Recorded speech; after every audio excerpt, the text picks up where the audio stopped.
My fun video on holistic and natural ways to approach cold and flu season and things to do when it hits your family. So I have a list of I don't know, 7 or 8 things that I'll just kind of go through what our current trend of trying to get rid of the yuckies is. Okay, first things first, we cut out any white flour and white sugar. We don't have much of it in our family, but if someone starts to show signs of nastiness, it's the first thing gone.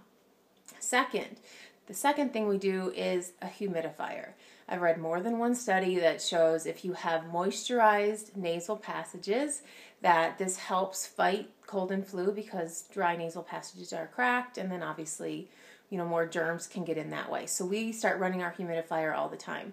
The other things we like to put in with our humidifier or with just a pot of boiling water in the kitchen are such things as eucalyptus.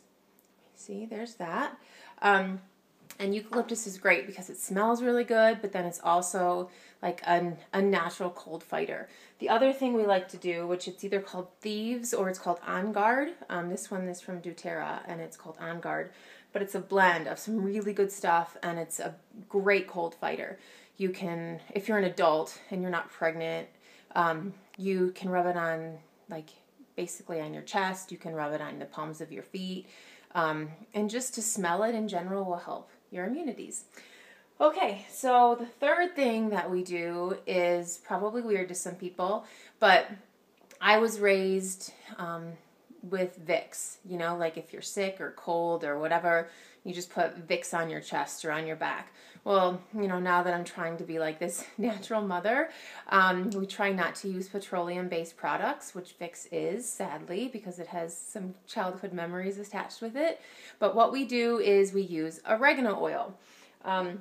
Oregano oil is another natural antifungal, antibacterial, and I rub it on the soles of my kids' feet, and then I put wool socks over top.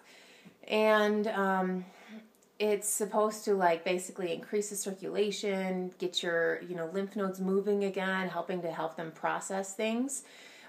Your kids will smell like a pizza, but really if it makes them feel better, who cares? Who cares if they smell like a pizza for 1 or 2 nights? We really love that. And the other thing you can look up as far as putting things on the feet is the magic sock treatment.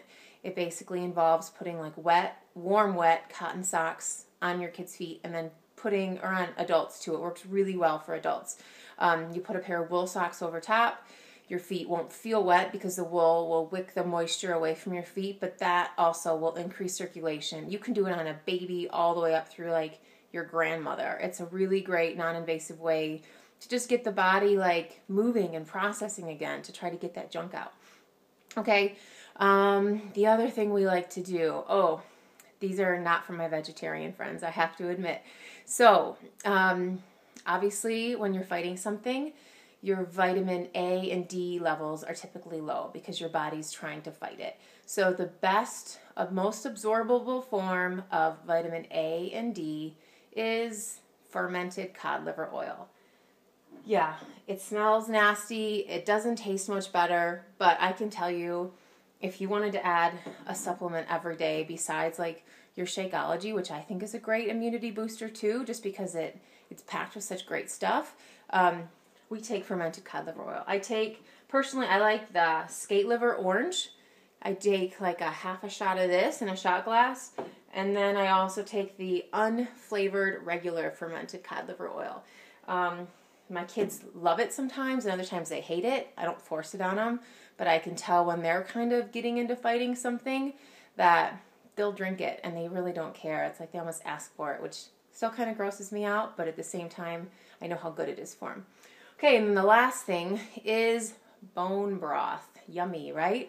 I actually have a pot going because we try to drink it just in general for good health. The best advice on how to make bone broth is you have to get a really humanely and wonderfully raised chicken, turkey, beef, whatever. Basically anything that has bones that has been humanely raised is good.